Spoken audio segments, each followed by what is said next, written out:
Hi everyone, on this video I'm gonna show you how to add rolling end credits on Davinci Resolve.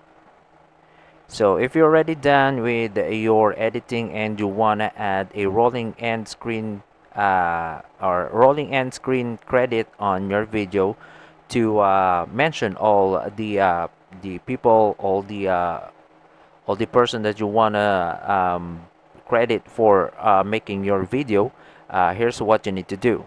So first, go to effects, and then on the effects you'll see this toolbox.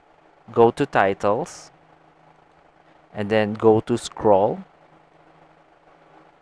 Drag this scroll at the end of your video, and then there you go. You already added a rolling end credits on your video. So if you wanna edit this text, you just need to go to inspector, and then you can edit the text here.